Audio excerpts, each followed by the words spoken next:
U.S. President Donald Trump has now signed off on a bill to release the Jeffrey Epstein case files.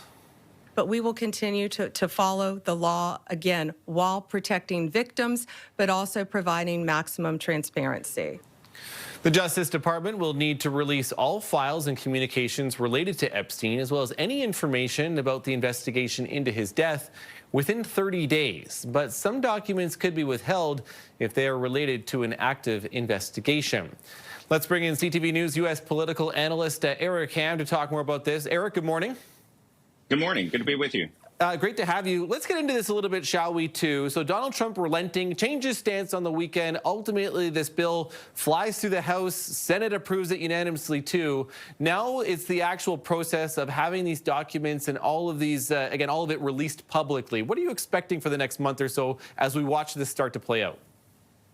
Yeah, this is going to be really interesting because now that this legislation has been signed into law, for the first time, we begin to get, or we will see, at least within the next 30 days, this information be released. And it's still unclear exactly what these files contain, and more importantly, how much of this information the Attorney General will release. We have to remember, the legislation says this information must be released, but at the discretion of the Attorney General. And so it's still unclear what, in fact, she is prepared to release and how much of this information will be released. And so these are some of the questions that we still don't have the answer to.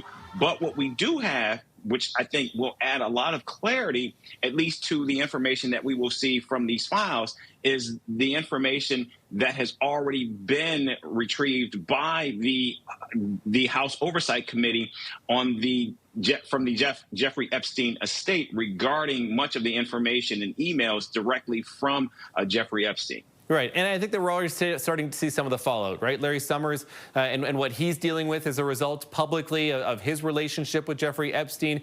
And I was reading too a little bit, and we talk about the unintended consequences of releasing documents and this much information. Are there going to be, are there going to be other figures, especially public ones, that we learn a little bit more about, or do you think some of the most damaging material is already out there?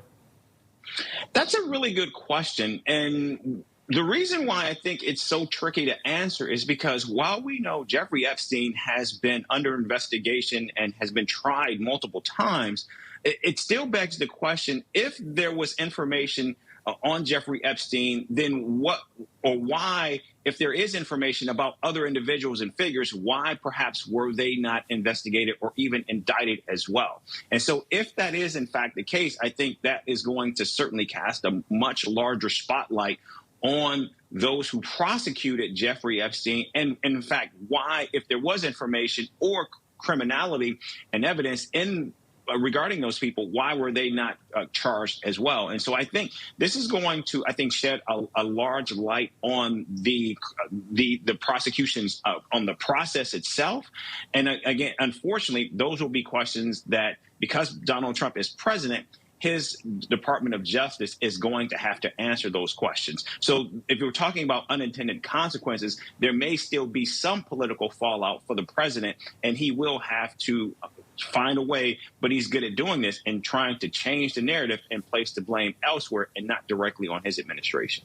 CTV News U.S. political analyst Eric Ham, thanks so much for this, Eric. You bet. Thank you.